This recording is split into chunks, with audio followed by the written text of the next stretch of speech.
certains encore bien vivants. Ce n'est pas une blague, ils y croient dur comme fer. Leurs preuves, vous allez le voir, sont souvent déroutantes. Le King of Pop est-il toujours parmi nous? À vous de juger. Ils ont dû lui mettre un cercueil avec des trous pour respirer. Breaking news. 25 juin 2009, 17h20. Un site américain appelé TMZ annonce une nouvelle qui va vite faire l'effet d'une bombe à travers le monde. Michael Jackson est mort. Celui qu'on appelait le King of Pop aurait succombé à une crise cardiaque à son domicile, âgé à peine de 50 ans. Pour ses fans, cette bouleversante disparition est inconcevable. Comment MJ, qui semblait pourtant en pleine forme lors de ses dernières apparitions, a-t-il pu disparaître aussi soudainement? Surgit alors une question, et si Michael Jackson était encore en vie? Aujourd'hui sur Internet, l'hypothèse d'une véritable conspiration fait de plus en plus d'adeptes. Coup de projecteur sur tous les éléments de cette troublante théorie. Pourquoi Jackson aurait-il mis en scène sa propre mort? Artiste pionnier et innovateur, Michael Jackson a de tout temps nourri l'incroyable projet de réaliser un film révolutionnaire à échelle planétaire. À ce stade de votre carrière, qu'est-ce que vous n'avez pas encore fait que vous aimeriez achever? Il y a beaucoup de surprises. Un film. J'adore les films. Quoi d'autre? Ça ne sera pas un simple film, il s'agira d'innover, d'améliorer ce média et l'emmener jusqu'à un autre niveau.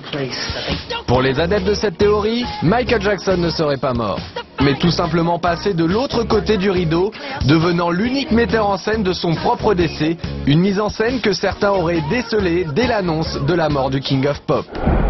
Que s'est-il réellement passé le 25 juin 2009? Le jour de la mort de Michael Jackson, le centre d'urgence 911 reçoit un appel dont l'enregistrement est relayé par tous les médias. Une bande-son supposée provenir des archives du 911 est enregistrée et pourtant la voix de l'appelant est bien plus distincte que celle de l'urgentiste. Vous avez appelé les urgences, quelle est votre demande? Nous avons besoin d'une ambulance le plus vite possible. Très bien monsieur, quelle est votre adresse?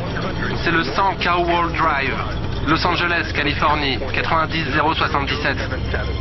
Plus troublant encore, cet appel a été officiellement localisé comme ne provenant pas de la villa où a été retrouvé le corps de la star, mais du 9641 Sunset Boulevard, un hôtel situé à 3 minutes de chez Michael Jackson. Autre élément suspect, le cardiologue présent sur place, le docteur Conrad Murray, affirme avoir fait un massage cardiaque à Michael Jackson directement sur son lit. Or ce type d'intervention se pratique sur une surface dure, alors comment expliquer une telle erreur et aussi qu'un cardiologue d'une telle renommée n'ait eu aucun défibrillateur sur lui? Il est inconscient, il ne respire pas? Exactement, il ne respire pas, monsieur. Ok, il n'est pas conscient non plus? Oui, il est inconscient. Ok, est-il sur le sol ou où est-il exactement? Il est sur le lit, monsieur, il est sur le lit. Ok, mettons-le sur le sol, on le met par terre, je vais vous aider à pratiquer un massage cardiaque. Nous avons un médecin personnel ici avec nous. Ah, il est avec vous? Oui, mais il ne répond pas à ces massages cardiaques. Ah, écoutez, on arrive. Et ce n'est pas tout. Pour certains, le comportement même de l'ambulancier semble suspect. Non seulement la sirène d'urgence n'a jamais été enclenchée, mais c'est surtout la trajectoire du chauffeur qui suscite le doute. Comme l'indique ce plan, l'ambulancier aurait pu facilement emprunter une sortie directe plus rapide. Or, comme le montre cette vidéo, il manœuvre inutilement en marche arrière. Alors pourquoi tenait-il autant à repasser par l'entrée? Peut-être parce que c'est là qu'étaient placés 2 caméramans et un paparazzi prêt à relayer l'événement. De cette sortie en urgence, un seul cliché du corps de Jackson apparaîtra dans les médias. Celui-ci pris par un certain Ben Evenstad. Comment se trouvait-il sur les lieux de l'événement? Des questions d'autant plus troublantes qu'on a retrouvé des photos de Ben Evenstad et Michael Jackson, visiblement amis de longue date.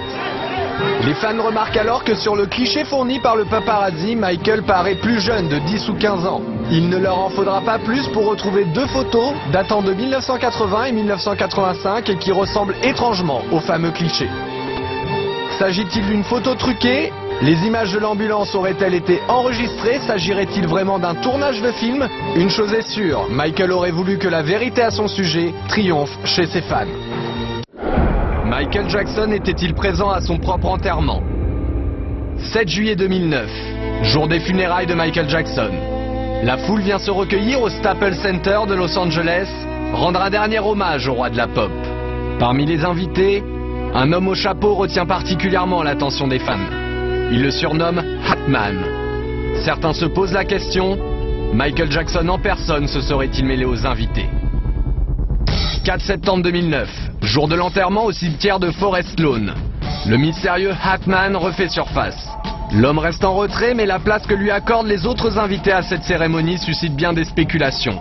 Qui est donc cet homme? Quant au personnel de la cérémonie, le clan des fans le considère tout aussi suspect. Les agents d'accueil, tout sourire en ce jour de deuil, donnent une impression de déjà-vu. Et pour cause, ils ne sont autres que les danseurs du spectacle This Is It. Le réalisateur Kenny Ortega et le chorégraphe Travis Payne sont d'ailleurs eux aussi présents. Ce sont eux qui coordonnent l'enterrement filmé en haute définition à la manière d'un film.